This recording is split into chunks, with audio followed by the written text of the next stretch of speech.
सातवीं गाथा का पाठ करेंगे पद्य अनुवाद के साथ।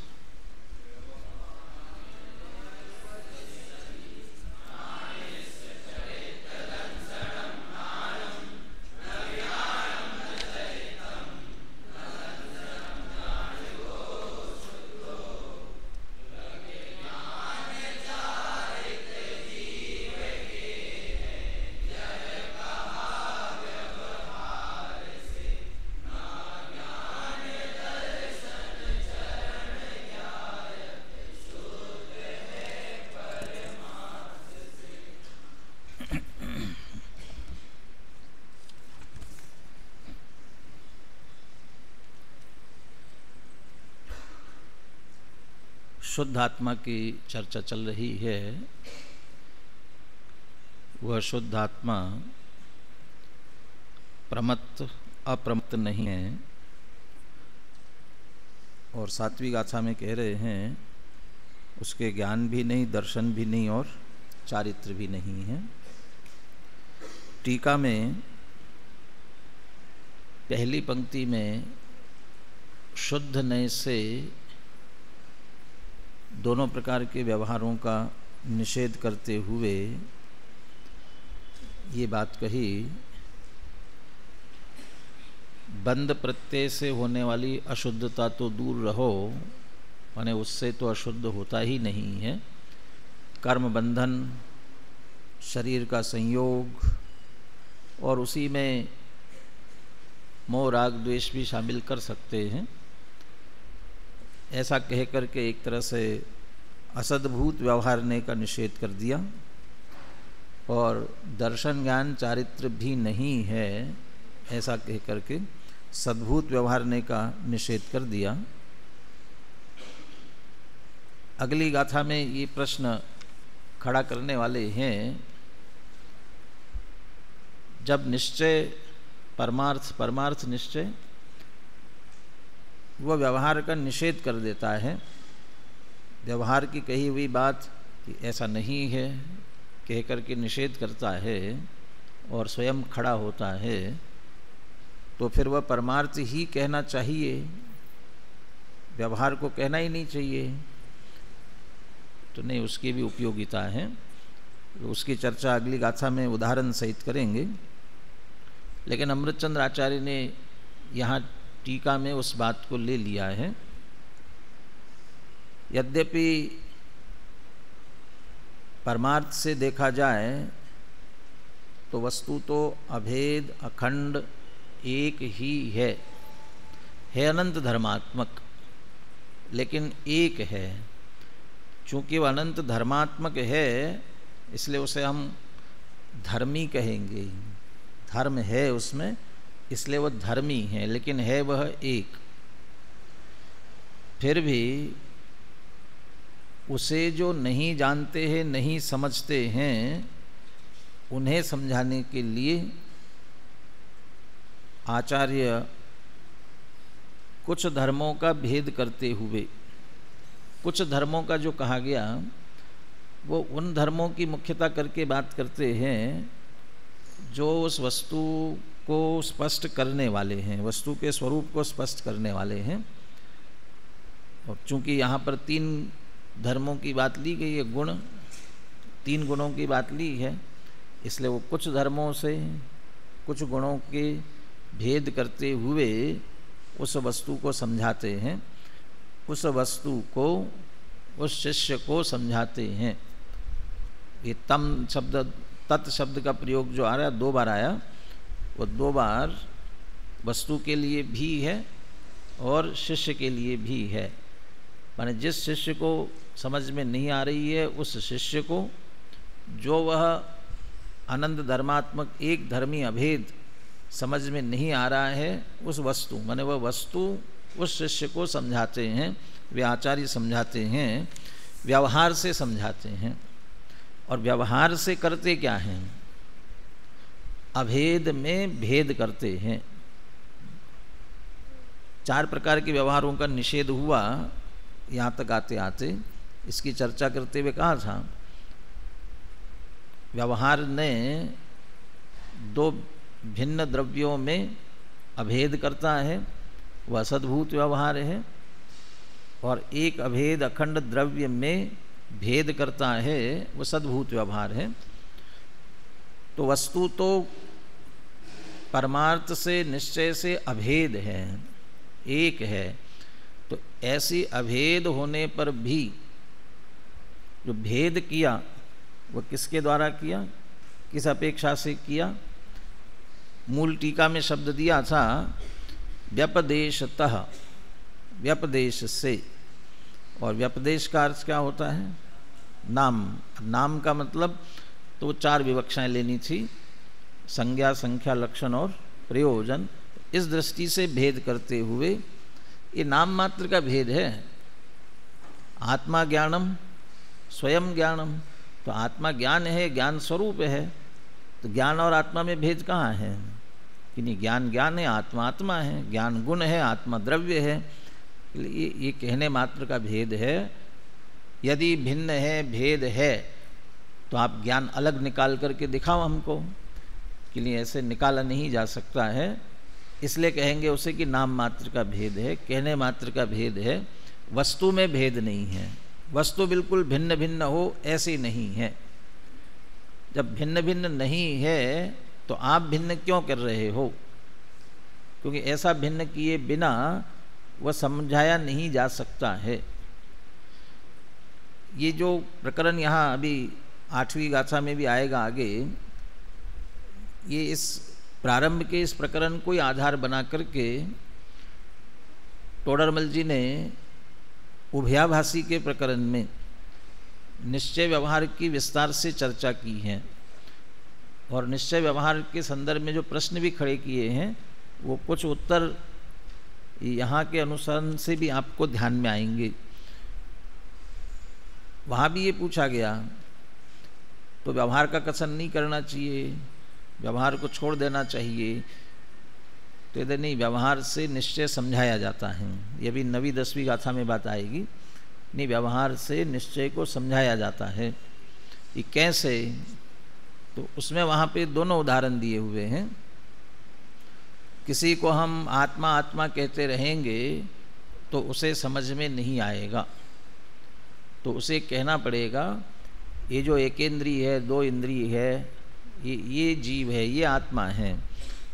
ये कहना पड़ेगा, एक इंद्रिय 2 इंद्रिय कह करके उसे बताना पड़ेगा ये जीव है। तो बच्चों को समझाते समय ये समझाना पड़ेगा ना, ये हाथी है, ये घोड़ा है, ये तो सभी जीव है। जबकि वहाँ है वह शरीर जो दिख रहा है, एक इंद्रियादिक, वो है शरीर। लेकिन उस शरीर के माध्यम से आत्मा समझाना है। और जब समझाएंगे, लक्षण बता देंगे, तब फिर भेद करेंगे कि नहीं, वो उसमें रहने वाली आत्मा अलग है, अब वो शरीर अलग है। कि नहीं, फिर उसमें रहने वाली आत्मा कैसे होती है? तो फिर उसमें दूसरा भी लिया कि उसको भी आत्मा कहते रहेंगे तो समझ में नहीं आएगा। तो जानता है, देखता है, सुख दुख का वेदन करता है, भाई ये पुनः भेद करने पड़ेंगे। और इस तरह भेद पूर्वक समझाएंगे तभी समझ में आ सकता है। भाई इसलिए समझाने के लिए ये भेद किए जाते हैं, वस्तु में भेद नहीं होता। अब पुनः एक बार टीका की अंतिम पंक्ति पर विशेष ध्यान देना है, क्योंकि बाकी जो चर्चा चलेगी वह इस पर से ही शंका खड़ी है होगी और उसकी ही विस्तार से चर्चा चलेगी। परमार्थतस्तु एक द्रव्य निष्पीत अनंत पर्यायतया एकम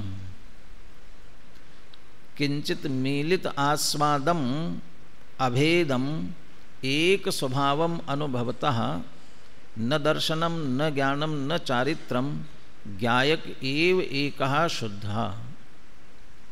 परमार्थ से सबसे पहले लिखा है परमार्थतः, और यहाँ जो परमार्थतः है वो परम शुद्ध निश्चय ने, परम शुद्ध निश्चय ने से देखा जाए तो वह ज्ञायक एक शुद्ध है। ज्ञायक भाव दृष्टि का विषयभूत शुद्ध आत्मा, वह 2 शब्दों से कहते हैं, एक है और शुद्ध है। तो एक है, इसका अर्थ क्या? वो देहादि से भिन्न है ये तो है ही, लेकिन उसके साथ साथ में ज्ञान नहीं है, दर्शन नहीं है, चारित्र नहीं है, ये भी उसमें आ गया। तो शरीर नहीं, ये तो बात ठीक है, क्योंकि शरीर तो जड़ है, अचेतन है, परद्रव्य है, पुद्गल का है, लेकिन ज्ञान दर्शन चारित्र तो अपने है ना, अपने तो है, लेकिन फिर वो अनेक हो जाते हैं। ज्ञान दर्शन चारित्र सो कैसे अनंत गुण, तो वो अनेक हो जाएंगे। लेकिन यहाँ बात की जा रही है ज्ञायक एक, तो एक की बात कर रहे हैं। जब वह एक की बात होती है तब वह ज्ञान दर्शन चारित्र नहीं, न ज्ञान है न दर्शन है न चारित्र है। और जब ऐसी एकता ख्याल में आती है तब वह शुद्ध है। ज्ञायक एव एकः शुद्धः, तब वह शुद्ध है। कोई माने देश की एकता के लिए ऐसा कहा जाता है ना, वो सबने वो सिनेमा देखा होगा, हॉकी पे बना हुआ था ना, कौन सा ना, चक दे इंडिया। उसमें वो हॉकी की टीम बनाने के लिए वो खिलाड़ियों को चयन करने के लिए बुलाता है ना, तब वो एक एक से परिचय पूछते हुए वो कहता है, तो हर एक अपना नाम लेते हुए वो हर एक अपना नाम के साथ साथ महाराष्ट्र, मध्य प्रदेश, जो एक एक जो प्रदेश था वो कहता है, कहती है, लड़कियों की टीम थी ना, तो वो उनको आउट करता है कि नहीं बाहर बाहर हो जाओ। और जो ये कहता है कि हिंदुस्तान या भारत के लिए हाँ तुम टीम में आ सकती हो, तो ऐसा क्यों? तो वो क्या मध्य प्रदेश की निवासी, उत्तर प्रदेश की, महाराष्ट्र की वो नहीं है क्या? वो है ना, तो उसका कहना गलत है क्या? कि हाँ अभी गलत है, क्योंकि अभी तुम भारत के लिए लड़ रहे हो और तुम सभी भारतीय हो, और भारतीय इस रूप में एकता से लड़ोगे तो एक रूपता से माने एकजुट होकर के जीत ला सकते हो। और यदि अभी भी तुम अपने आप को अलग अलग प्रांत के समझ रहे हो, तुम्हारे अंदर अभी प्रांत का, भाषा का भेदभाव खड़ा होगा, तो फिर आपस में ही लड़ोगे। आपस में लड़ोगे तो फिर दूसरे से जीत कैसे ला सकोगे? इसलिए ये छोड़ना पड़ेगा। तो छोड़ना, तो हम भारतीय हैं, तो जो भारतीय है वो एमपी यूपी जो जिस वाला है वो मिट गया क्या?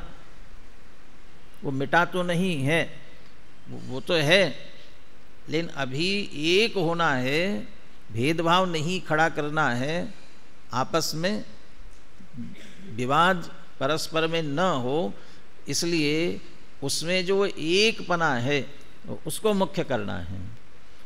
सब मिला हुआ होने पर भी, अलग अलग होने पर भी उस सबको गौण करते भारतीयता को मुख्य करना है। और हम सब एक है, हम सब एक है। तो सब कहने का मतलब क्या होता है? तो सब कह रहे हो तो सब तो बहुत से होंगे ना, और जब बहुत से होंगे तो फिर एक कैसे हो सकते हैं? तो सब, तो फिर तो अनेक ही हुए, और फिर एक कह रहे हो।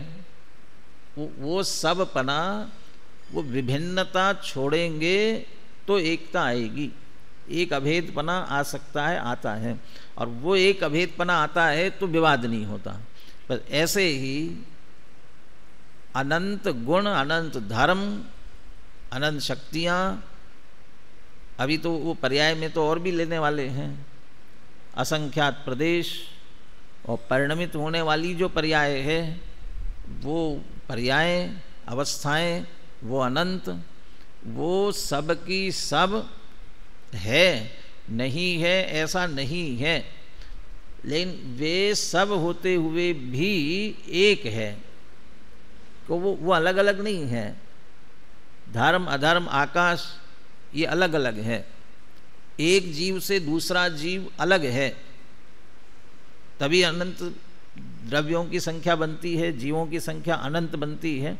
तो एक से दूसरा अलग, दूसरे से तीसरा अलग, ऐसे जो एक द्रव्य अलग अलग है, ऐसे वे अनंत धर्म, अनंत गुण, अनंत शक्तियाँ, असंख्यात प्रदेश, वो परिणमित होने वाली वो अनंत पर्यायें, वे वैसी अलग अलग नहीं हैं, वे वैसी पृथक पृथक नहीं है, वे सब मिलकर के एक द्रव्य है, वे सब मिलकर एक द्रव्य है। सब मिलकर फिर एक कैसे हुए कि भेद खड़ा मत करो।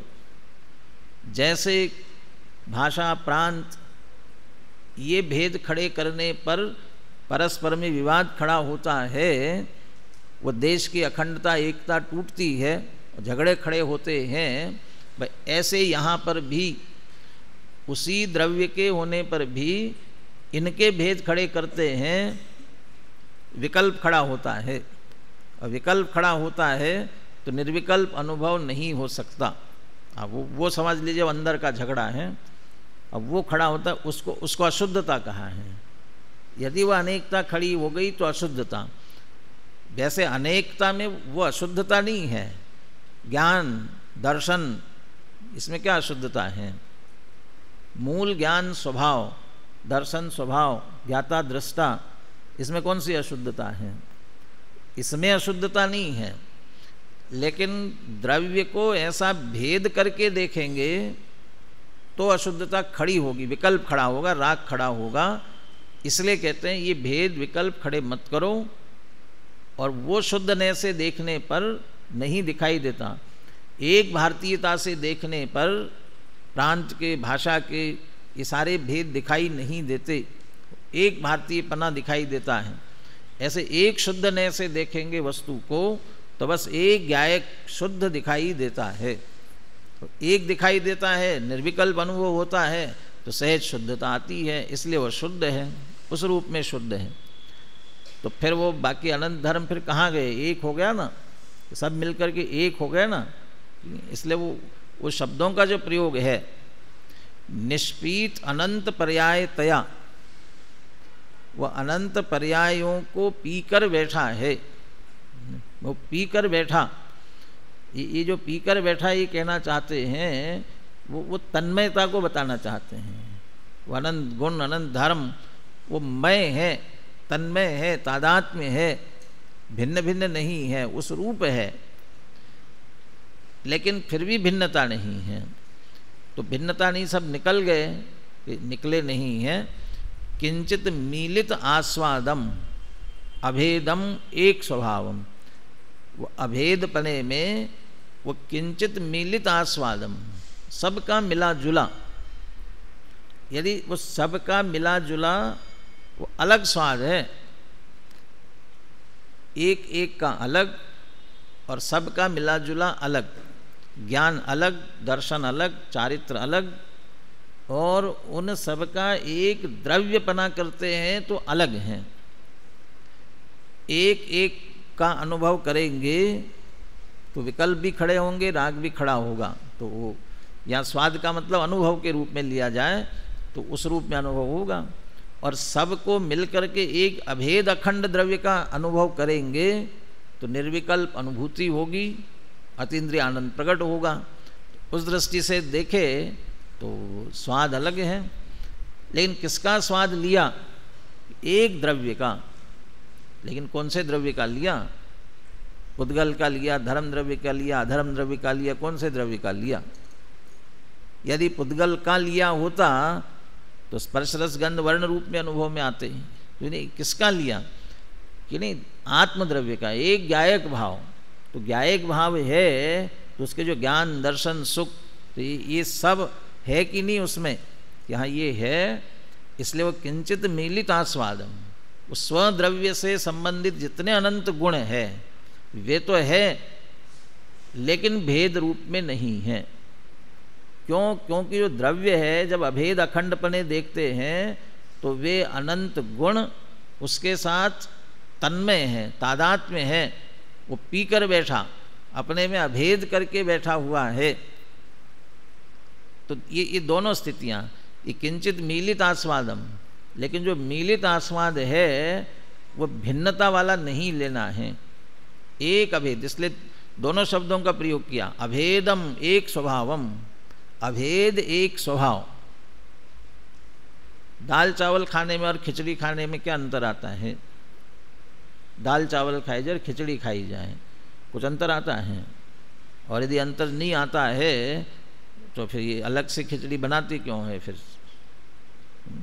मूंग की दाल बनी है, चावल बने हैं, और मूंग की दाल और चावल मिला करके खा लो, क्या हो गई? खिचड़ी हो गई ना? ये नहीं, खिचड़ी नहीं हुई। वो चावल नहीं, वो खिचड़ी बनाते समय पहले ही वो चावल और मूंग की दाल मिला करके वो बनाई जाएगी तो ही खिचड़ी होगी। और देख लो स्वाद में अंतर होता है कि नहीं होता है। दाल अलग बनाओ, चावल अलग बनाओ और फिर मिलाओ, या अलग अलग लो तो दाल का स्वाद अलग, चावल का स्वाद अलग। और दाल चावल मिला करके भी ले लो, दाल चावल मिला रहे हो तो वो स्वाद अलग।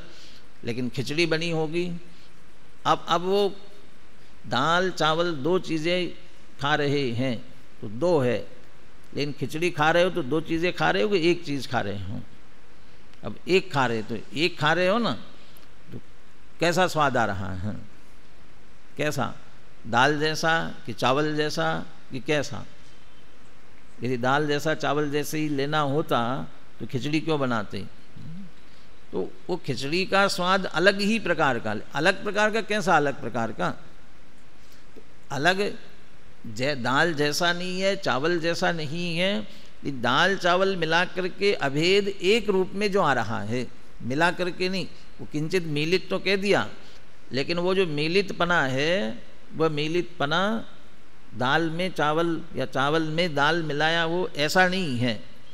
वो जो जैसे बनाते समय पहले से मिला, अब उसको ये कहो ना दाल चावल में दाल मिलाओ, वो कितना भी मिलाओ तो भी वो जैसी खिचड़ी बनाते समय मिलाया, वो बनाया ना, जब पकाया उस समय पकाया, उस समय जो मिला उसके कारण से मिल करके जो एक में एक हुआ, वो वैसा तो हो ही नहीं सकता ना।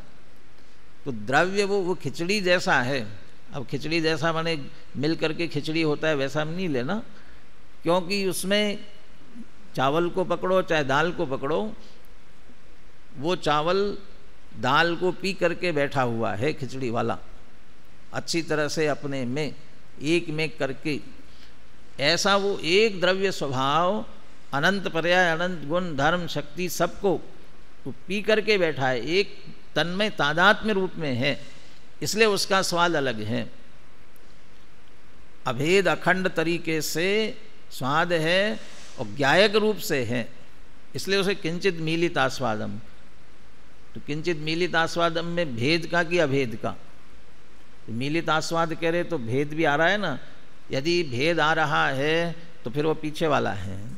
वो समझने के लिए जो ज्ञान दर्शन चारित्र के भेद किए गए थे वो उधर है, अभी व्यवहार में है, अभी अभेदपना नहीं हुआ। एक अभेदपने का स्वाद जब आएगा बस तभी वह वास्तव में एक शुद्ध ज्ञायक भाव उस रूप में अनुभव में आ सकेगा। और जिन्हें अनुभव में आता है, इसलिए अनुभवतः शब्द दिया। इसका थोड़ा हिंदी वाक्य पढ़ लेते हैं। किंतु परमार्थ से देखा जाए तो अनंत पर्यायों को एक द्रव्य पी गया होने से जो एक है, ऐसे कुछ मिले हुए आस्वाद वाले अभेद एक स्वभावी तत्व का अनुभव करने वाले को, वो जो एक स्वभाव का अनुभव कर रहा है, अब जिसकी दृष्टि परम शुद्ध निश्चय के विषय पर है, परम पारिणामिक भाव पर है, उसके लिए कह रहे हैं। उस अनुभव करने वाले को पूछा जाए तो उत्तर तो नहीं मिलेगा, लेकिन संचेतन में क्या चल रहा है वो 38वीं गाथा की उत्थानिका में यही लिया कि वो जो जैसे भेद विज्ञान हुआ, वो ऐसे वो सम्यक दृष्टि, उसे वो संचेतन कैसे होता है आत्मा का। और उसके उत्तर में वह हम एक को खलो शुद्धो वाली गाथा आएगी वहाँ। भैया यहाँ भी ये कहा जाए कि वो अनुभव करने वाले को किस रूप में अनुभव में आ रहा है। ज्ञान है, दर्शन है, कहते उस अनुभव करने वाले को दर्शन भी नहीं है, ज्ञान भी नहीं है, चारित्र भी नहीं है। तो फिर कुछ नहीं है, बिल्कुल शून्य लग रहा होगा। ये शून्य नहीं है, वो तो एक शुद्ध ज्ञायक ही है। वो मूल द्रव्य जो है वो अनुभव में आ रहा है बिना किसी गुण भेदों के, उस रूप में जो अनुभव में आ रहा है वो शुद्ध आत्मा है। तो बाकी फिर आत्मा नहीं है क्या? अस्तित्व, वस्तुत्व, ये बहुत सारे गुण हैं उसके, वो आत्मा नहीं है क्या? ये सब आ गए उसमें। लेकिन वो भेद खड़े करेंगे तो जो हमारा प्रयोजन है वो सिद्ध नहीं होगा। इसलिए वो हमारे लिए वो आत्मा नहीं है, वो हमारे लिए काम का नहीं है। केला बाजार से खरीद कर लाते हैं तो पूरा छिलके सहित लेकर के आते हैं, और छिलके सहित लेकर के आए हो और खाना हो तब क्या करते हो? छिलका उतार करके फेंक देते हो। तो वो केला नहीं है क्या? लाते समय तो पूरा केला समझ करके लाए हैं, अब छील करके क्यों फेंकते हो? कि हमारा प्रयोजन तो जो उसका मीठापना है वो उसका स्वाद लेना, उसका आनंद लेना है। यदि हम इसको छिलके सहित खाएंगे तो वो स्वाद, वो आनंद नहीं आएगा। इसलिए उसको अलग करना ही पड़ेगा। उसको अलग करके जो मूल अंदर दल का स्वाद लेते हैं तो आनंद आता है। ऐसे ही भेदात्मक वस्तु है, एकानेकात्मक वस्तु है, अभी उस चतुश्लेख से भी चर्चा आएगी, ये सब है। लेकिन उसमें से वो जो भेद अनेक ये है तो सही उसमें, लेकिन इन पर लक्ष्य देंगे तो छिलके सहित केला खाने जैसा होगा, वो आनंद नहीं आएगा। और उसमें से एक अभेद उस पर लक्ष्य देंगे, उस पर दृष्टि देंगे तो अतीन्द्रिय आनंद निश्चित रूप से आएगा, निर्विकल्प अनुभव होगा। इसलिए वो हमारे लिए वो शुद्ध आत्मा है। बाकी आत्मा तो होगा, लेकिन वो जो पूछा गया तो को असो शुद्ध आत्मा, वो बस हमारे लिए वो शुद्ध आत्मा है। तो हमारा प्रयोजन इससे सिद्ध होता है, इसलिए वो शुद्ध आत्मा है। ये अध्यात्म है, ये परमागम। तो परमागम अध्यात्म तो यही कहेगा। आगम से पूछोगे आत्मा क्या होता है तो होता है ज्ञान, दर्शन, चारित्र, जैसे अस्तित्व, वस्तुत्व। तो पीछे अनंत धर्मण तत्वम पश्यन्ति, तो वो सब बताया जाएगा, वो सब समझाया जाएगा। लेकिन फिर विस्तार में जाएंगे तो अतीन्द्रिय आनंद प्रकट नहीं होगा।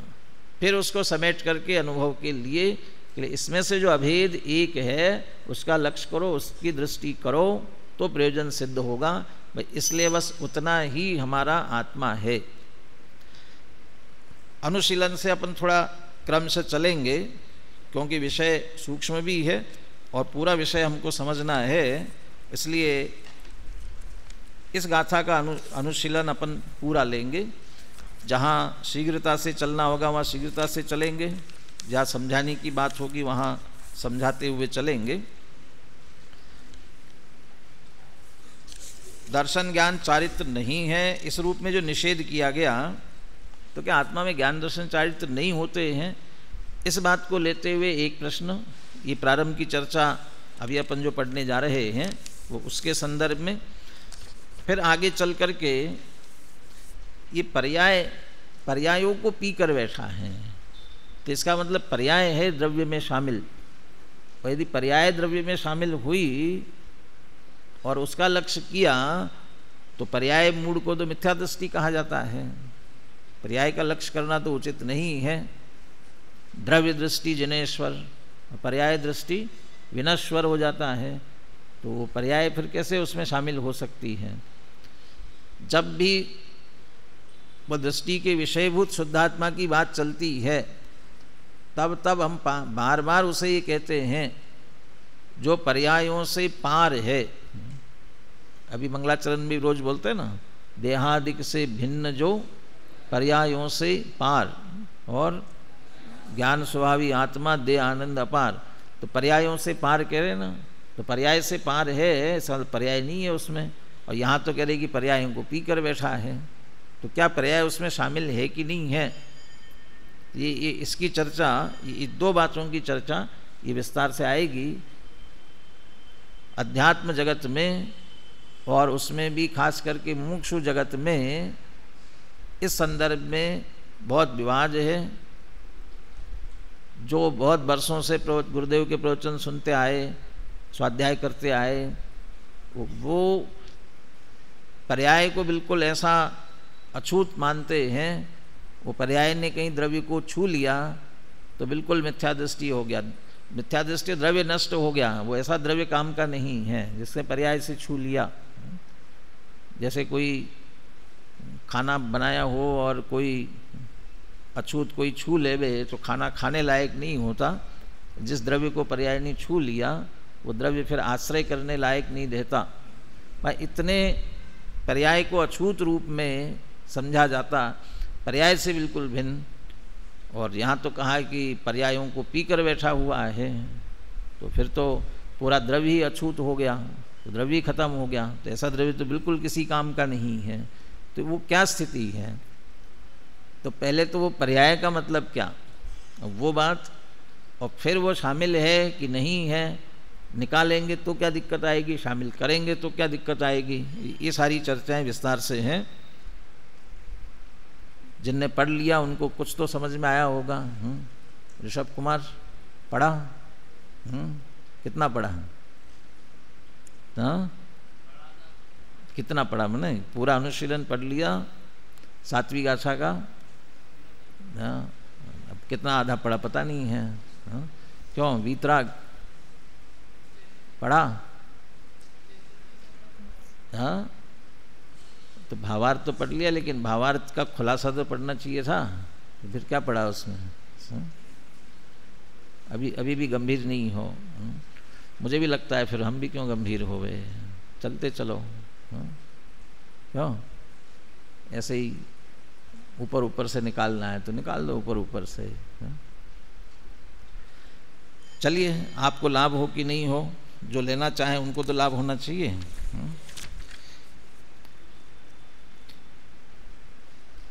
यहाँ प्रश्न हो सकता है कि, यहाँ से लीजिए, यहाँ प्रश्न हो सकता है कि पेज नंबर 78 पर यहाँ प्रश्न हो सकता है कि गुण भेद भी तो वस्तु का स्वभाव है। जब भेदात्मक वस्तु है तो ज्ञान दर्शन चारित्र आदि ये भी तो आत्मा की स्वभाव है ना। पर्याय भी वस्तु का अंश है,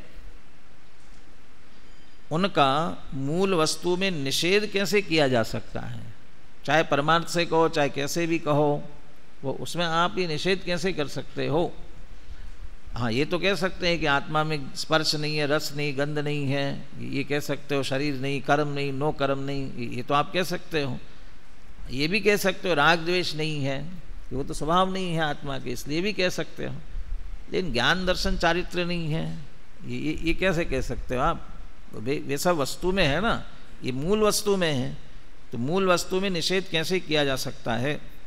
तो इसी प्रकार का प्रश्न उठाते हुए पंडित जयचंद जी छाबड़ा इसी गाथा के भावार्थ में लिखते हैं।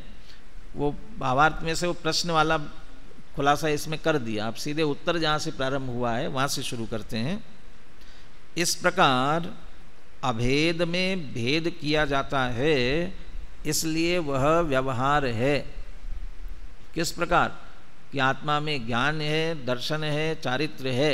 इस प्रकार पहले का व्यवहारेणु अधिसदि नानिस चरित्र दंसनम नाणम, ये जो कहा गया ज्ञान दर्शन चारित्र किसके हैं? आत्मा के। कौन सा आत्मा? किस आत्मा के? तो एक आत्म द्रव्य है ना, एक द्रव्य, तो एक द्रव्य के हैं, तो एक द्रव्य माने एक अभेद हुआ ना, और उसके फिर ये है। तो अभेद में इस तरह से जो भेद किया गया, ये व्यवहार, और वो व्यवहार इसीलिए का माने ज्ञान दर्शन चारित्र व्यवहार से है कहा। तो जैसे कहा जाता है ना, ये स्त्री पुत्र आदि जीव के व्यवहार से है, ये शरीर जीव का व्यवहार से कहा जाता है। इसका अर्थ क्या होता है? इसका अर्थ ये होता है कि स्त्री पुत्र आदि वास्तव में जीव के नहीं है, शरीर वास्तव में जीव का नहीं है, लेकिन जीव का कहा जा रहा है। वो ऐसे ही इधर लगाओ, ज्ञान दर्शन चारित्र व्यवहार से कहे जाते हैं, तो यहाँ भी ऐसे ही लगाएंगे। जैसे स्त्री पुत्रादि है तो नहीं कहे जाते हैं, ऐसे ज्ञान दर्शन चारित्र तो जीव में है नहीं, लेकिन व्यवहार से कहे जाते हैं। वो ऐसा लगेगा, इसीलिए प्रश्न खड़ा हो रहा है। यदि परमार्थ से विचार किया जाए तो एक द्रव्य अनंत पर्यायों को अभेद रूप से पीकर बैठा है, इसलिए उसमें भेद नहीं है। अब वो अभेद में भेद कौन से किए थे? ज्ञान है, दर्शन है, चारित्र है। और इसके उत्तर के लिए क्या दे रहे हैं? परमार्थ से विचार किया जाए तो एक द्रव्य अनंत पर्यायों को पीकर बैठा है। यहाँ जो पर्याय शब्द है वो उन गुणों के लिए किया गया है, उसकी भी चर्चा आगे क्रम से लेंगे इसमें से। तो अभेद रूप से पीकर बैठा है, इसलिए उसमें भेद नहीं है। वो व्यवहार है और परमार्थ से देखेंगे तो उसमें भेद नहीं है। यहाँ कोई कह सकता है कि पर्याय भी द्रव्य के ही भेद है, अवस्तु नहीं, तब फिर उन्हें व्यवहार कैसे कहा जा सकता है? अभी जो चर्चा की ना कि आप तो शरीर को, स्त्री पुत्र को, इनको तो व्यवहार कह सकते हो, लेकिन ऐसे ज्ञान दर्शन चारित्र जो है ये तो द्रव्य के अंश है, तो फिर उनको आप व्यवहार कैसे कह रहे हो? ये प्रश्न, उसका समाधान यह ठीक है। ये टोडरमल जी की शैली, टोडरमल जी भी यही कहते हैं, सामने वाला जो कह रहा है पहले उसकी बात को तुमने कहा सो ठीक, इसको स्वीकार, लेकिन बात ठीक हो तो ज्ञान दर्शन चारित्र वस्तु के अंश है ना, तो ये बात गलत थोड़ी है, इसलिए तो ठीक है कि हाँ ये वस्तु के अंश है।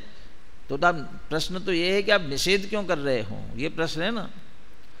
किंतु यहाँ द्रव्य दृष्टि से अभेद को प्रदान करके उपदेश दिया है, भाई ये मुख्य है। यहाँ द्रव्य दृष्टि से एक तो अभिप्राय कौन सा लिया? द्रव्य दृष्टि का, और उसके कारण से क्या किया कि अभेद को मुख्य किया गया है। अभेद दृष्टि में भेद को गौण करने से ही अभेद भली भांति मालूम हो सकता है, इसलिए भेद को गौण करके व्यवहार कहा है। जो व्यवहार कहा गया वो मुख्यता गौणता तो चलेगी ना, तो जब निश्चय को मुख्य किया तो व्यवहार को गौण कर दिया है, इसलिए भेद को गौण करके उसे व्यवहार का। यहाँ अभिप्राय यह है कि भेद दृष्टि में भी निर्विकल्प दशा नहीं होती और सरागी के विकल्प होते रहते हैं, इसलिए जहाँ तक रागादिक दूर नहीं हो जाते वहाँ तक भेद को गौण करके अभेद रूप निर्विकल्प अनुभव कराया गया है। वीतराग होने के बाद भेदाभेद रूप वस्तु का ज्ञाता हो जाता है, वहाँ नए का आलंबन ही नहीं रहता। और ये सारा झगड़ा भी समझ लीजिए, वो छद्मस दशा विकल्पात्मक दशा का है, राग की दशा का है। वीतरागी हो जाएगा जब कोई दिक्कत नहीं है, वो जब तक अनुभव नहीं हुआ है, निर्णयात्मक दशा में है, जब तक ये डोलता रहता है तब तक की बात है। फिर अभेद अखंड आत्मा दृष्टि में आ गया और उसके कारण से निर्विकल्प अनुभव हुआ, वीतरागता हुई। जो शुक्ल ध्यान होते हैं ना, शुक्ल ध्यान, वो मुनिराज जब अत्यंत समझ लीजिए वीतराग जैसे ही हो गए, और वे जब शुक्ल ध्यान में आत्मा का ध्यान करते हैं, श्रेणी चढ़ने वाले वो शुक्ल ध्यान, तो उसमें ये सब परिवर्तन होता रहता है। वे आत्मद्रव्य को छोड़कर दूसरे द्रव्य का भी ध्यान कर सकते हैं, उनके चिंतन का विषय दूसरे द्रव्य बन सकते हैं, आगम का कोई सूत्र बन सकता है। ये परिवर्तन होता रहता है और निर्विकल्प अनुभव चलता रहता है, क्यों? वो वीतराग दशा हो गई है, वो उनको दिक्कत नहीं आती, उनकी निर्विकल्पता नहीं टूटती है। लेकिन नीचे वाले सरागी के जैसे अभी अनुभव नहीं हुआ, वो यदि विकल्प में जाएगा, भेद में जाएगा, तो उसे विकल्प खड़े होंगे और राग खड़ा होगा, तो उसे अभेद अखंड आत्मा का अनुभव नहीं होगा। तो उसे अभेद की दृष्टि करानी है, और उसे अभेद की दृष्टि करानी है, इसलिए भेद को गौण कराते हैं। और भेद को गौण जब तक इस रूप में नहीं कहेंगे, नहीं ज्ञान नहीं है, दर्शन नहीं है, चारित्र नहीं है, इस प्रकार से नहीं कहेंगे, तब तक अच्छी तरह से गौण नहीं होता। इसलिए ज्ञान दर्शन चारित्र नहीं है ऐसा कहा, लेकिन वो फिर वही समझ लेना कि इसका अर्थ नहीं है ऐसा मत समझ लेना, वस्तु में तो है ही, वस्तु में से तो निकलने वाले है नहीं। तो दो बातें मुख्य रूप से कह दी। द्रव्य दृष्टि से ये बात जो चल रही है वो द्रव्य दृष्टि की है, परम शुद्ध निश्चय ने, और उसकी अपेक्षा अभेद को मुख्य करके बात कर रहे हैं, भेद को गौण किया गया है, भेद को वस्तु से निकाला नहीं गया, ज्ञान दर्शन चारित्र आदि को उसमें से निकाला नहीं गया है। और ऐसी वस्तु अच्छी तरह से ख्याल में आए, उसका आलंबन लो, वीतरागी बन जाओ, तुम्हें उनके भेदों में जाने के बाद भी कोई अंतर नहीं पड़ता हो, तब खूब जानो, फिर कोई दिक्कत नहीं है। उसको प्रमाण दृष्टि कहेंगे। और प्रमाण दृष्टि में फिर भेदा भेदात्मक सब जानने में आएगा। लेकिन जब तक ये स्थिति नहीं हुई है, तब तक अभेद को मुख्य करके उसका लक्ष्य करना, उसका आश्रय करना, यही मैं हूँ ऐसा अहम स्थापित करना जरूरी है। इसलिए उसको मुख्य करके ये सारी बात करते हैं। अभी भी अपनी चर्चा ये पूरी नहीं हुई है, थोड़ी सी टीका की अंतिम पंक्ति उसकी विशेष चर्चा करनी थी। और अब भावार्थ से अपन ने चर्चाएँ प्रारंभ की हुई है। अभी भी अवसर है, ऋषभ वीतराग जैसों को और को पूछा नहीं है। चावल थोड़े से टटोल लिए तो ख्याल में आ जाते पके हैं कि नहीं पके हैं। तो अभी आध पके दिख रहे हैं, कल तक सबको पक जाना चाहिए अच्छी तरह से। अब और थोड़ी सूक्ष्मता की तरफ चर्चा चलेगी, इसलिए आप ध्यान से पढ़ करके आएँ। और इसको आप अभी पढ़ते पढ़ते शंका चित्त में खड़ी करते जाना अपने अपने, और निशान लगाते जाना। और जो समझ में नहीं आया, उसका खुलासा नहीं आया, तो बाद में ज़रूर पूछना उसको। चलिए जिनवाणी